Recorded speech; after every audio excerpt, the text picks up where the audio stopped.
l'insieme dei dolci della tradizione pasticcera siciliana che è consuetudine consumare e quindi preparare durante il periodo di commemorazione dei defunti. Si inizia a ottobre, si finisce di mangiarli a fine novembre. Sono le nucatole, conosciute anche come rame di Napoli, sono dei biscotti morbidi e speziati.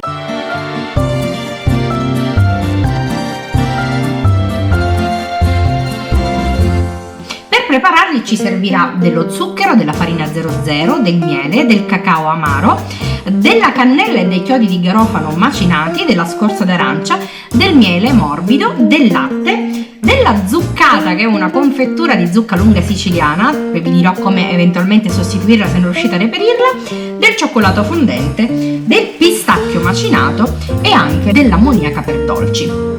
Iniziamo subito a preparare il nostro impasto. Prendiamo una bowl molto capiente, trasferiamo lo zucchero, il miele e il burro morbido e lavoriamo il tutto. Ottenuta la nostra crema di zucchero, miele e burro, andiamo ad aggiungere gli altri ingredienti e nello specifico la farina, che aggiungeremo a più mandate setacciandola,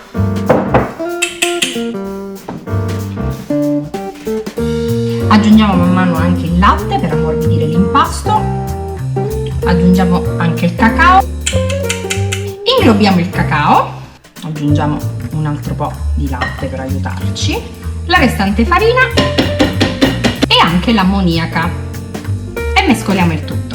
L'impasto deve risultare molto colloso. Aggiungiamo anche i nostri aromi, quindi un cucchiaino di cannella e un cucchiaino di chiodi di garofano macinati e la scorza d'arancia bio.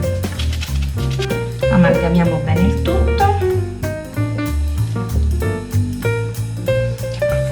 e l'impasto è pronto per essere cotto. E aiutandoci con un dosatore da gelato 2 cucchiai, disponiamo l'impasto all'interno della teglia. Teniamo adeguata distanza perché in cottura gonfieranno molto. Cuociamo in forno preriscaldato per circa 12 minuti a 180 gradi. Mi raccomando, non li teniamo troppo, al massimo 15 minuti perché altrimenti rischieremmo di indurirli.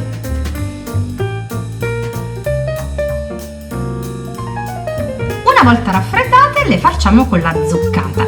La zuccata è una confettura, o meglio una canditura di zucca lunga siciliana, chiamata anche zucca leggenaria, ed è una zucca tipica di queste zone. Se doveste avere difficoltà a procurarla, potete sostituirla con la Nutella. Aiutiamoci con 2 cucchiaini.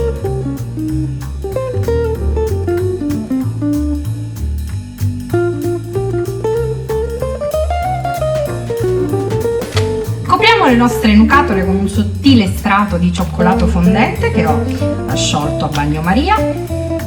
C'ho l'acquolina in bocca, come si suol dire, ci che andasse muzzucune. Gli pianterei un morso e per ultimo cospargiamo con del pistacchio in granella. Le nostre nucatole sono pronte, come vedete sono soffici.